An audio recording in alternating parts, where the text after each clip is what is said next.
وہ جو شاعر کہتا ہے کہ یہی چراغ جلیں گے تو روشنی ہوگی، تو آج مجھے بہت اچھا لگ رہا ہے ان طالب علموں کے درمیان بیٹھ کر، اور اس سے زیادہ اچھا یہ لگ رہا ہے کہ ان کے اساتذہ ان کی حوصلہ افزائی، جس طرح سے ان کے اساتذہ ان کی حوصلہ افزائی آج بھی اور اس سے پہلے بھی کرتے رہے، کہ آج ہمارا ایجوکیشن کا جو سب سے بڑا اس وقت ہمارے ساتھ مسئلہ یہ ہے کہ ہمارا استاد پروفیشنل ہو گیا اور اس کو صرف اپنی جاب سے مطلب ہے۔ ایسے ادارے آپ کو بہت کم دیکھنے کو ملیں گے، یا ایسے اکیڈمیاں یا ایسے سینٹرز کہ جہاں تعلیم کے ساتھ تربیت کو بھی فوکس کیا جا رہا ہو اور ان کی حوصلہ افزائی کی جا رہی ہو۔ بہت کم شاید ہوں کچھ ایک دو ادارے ایسے، لیکن اس وقت میری نظر میں یہاں ٹرنولیار میں تو کوئی ایسا ادارہ نہیں ہے، ایسی اکیڈمی نہیں ہے جو بچوں کو تعلیم بھی دے رہی ہو، تربیت بھی دے رہی ہو اور انعامات بھی دے رہی ہو۔ عام طور پہ یہ تو ہوتا ہے کہ ٹیوشن فیس کی مد میں فیسیں لی جاتی ہیں، لیکن اس طرح حوصلہ افزائی کرنا اور ان کو پھر گائیڈ لائن دینا یہ بہت کم دیکھنے میں آ رہا ہے۔ تو بیٹا، یہ جو آپ کا یہ وقت ہے یہ بڑا قیمتی وقت ہے۔ جیسے ابھی عثمان سر نے کہا کہ یہ جو آپ کے 2 سال 3 سال اور 4 سال ہیں انٹر تک، یہ بہت اہم ہے۔ اس دوران جس نے اپنا فوکس اپنی تعلیم پہ کر لیا وہ تو نکل جائے گا، اور جس نے اس ٹائم میں اپنا فوکس دوسری ایکٹیویٹیز کی طرف کر لیا وہ پھر ویسے ہی رہ جائے گا۔ تو میں سر عثمان، سر اعجاز اور سر ابراہیم سر اور اس کے علاوہ جتنی بھی ان کی پوری ٹیم ہے، ان سب کا شکریہ ادا کرتا ہوں کہ وہ وقتاً فوقتاً اس قسم کے پروگرام آرگنائز کراتے رہتے ہیں، اور تربیت کے حوالے سے جس طرح سے یہ نہ صرف تعلیم دے رہے ہیں بلکہ تربیت بھی دے رہے ہیں ساتھ ساتھ۔ تو بیٹا، پڑھنے کے بعد آپ ایک اچھے ڈاکٹر اور انجینئر تو بن جائیں گے، لیکن اچھے انسان نہیں بنیں گے۔ آج ایک ڈاکٹر کے پاس آپ جاتے ہیں اور وہ آپ کے ساتھ اچھے اخلاق سے پیش نہیں آتا، یا وہ پروفیشنل ہے، یا ایک استاد بنتا ہے وہ پروفیشنل ہے، یا ایک انجینئر ہے وہ پروفیشنل ہے، اس کی تربیت نہیں ہوئی ہے۔ تو اس وقت جو hمارے ملک پاکستان کا جو سب سے بڑا مسئلہ ہے وہ یہی ہے کہ ہمارے جو ڈاکٹر انجینئرز اور جو ہمارے پروفیشنلز ہیں، یہ سب کے سب اپنے ایک مقصد پر کام کر رہے ہیں، اور وہ مقصد کیا ہے ان کا؟ صرف ارننگ، کہ جو کچھ بھی ہم نے لگایا ہے اس کو ہم حاصل کر لیں۔ نہ ملک پاکستان کی اپنے فکر ہے، نہ ہی اپنے معاشرے کی فکر ہے۔ اور ساتھ ساتھ ایک میسیج دیتا چلوں میں آپ کو کہ اس وقت جو سیوک سینس ہے، جو معاشرتی شعور ہے،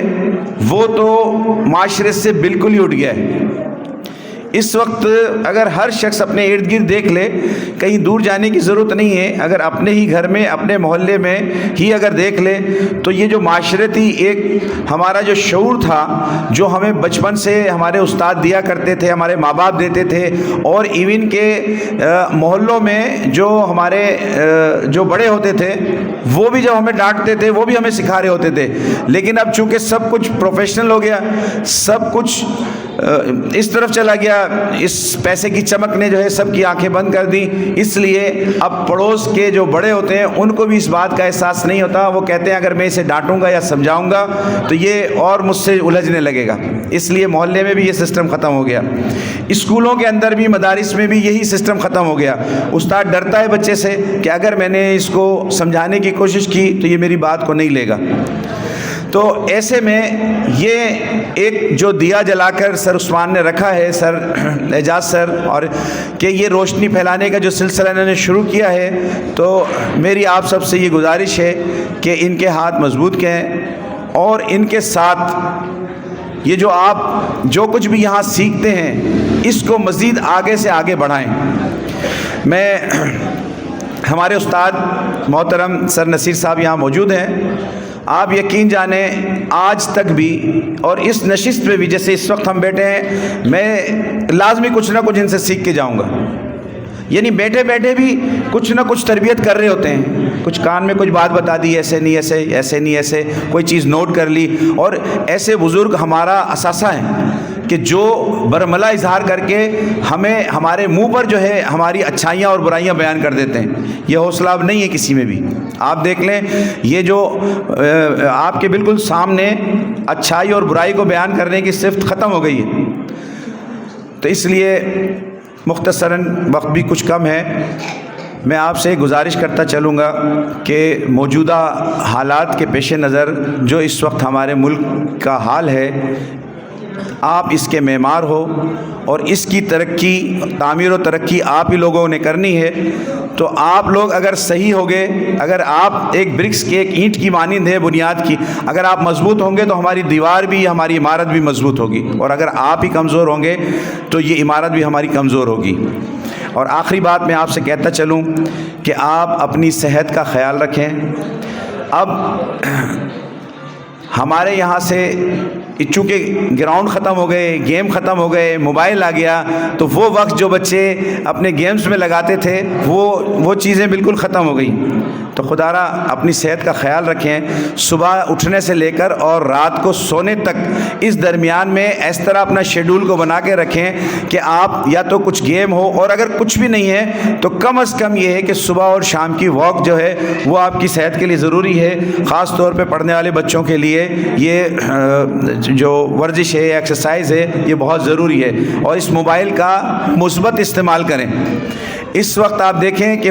جن بچوں نے موبائل کا مثبت استعمال کیا، پازیٹیو یوز کیا، وہ لوگ تو کامیاب ہیں. اور جن لوگوں نے اس کا مثبت استعمال نہیں کر رہے ہیں، ان کا وہ اخلاقی طور پہ، جسمانی طور پہ، ہر طریقے سے جو ہے وہ ہمارے معاشرے پہ بوجھ بن گئے.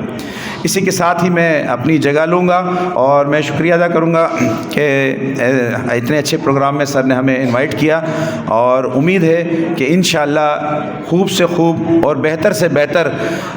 تعمیر اور تربیت میں سر عثمان اور ان کی ٹیم جو ہے وہ کوشاں رہے گی. اور بہت ساری دعائیں ان کے لیے انشاءاللہ. شکریہ جزاک اللہ.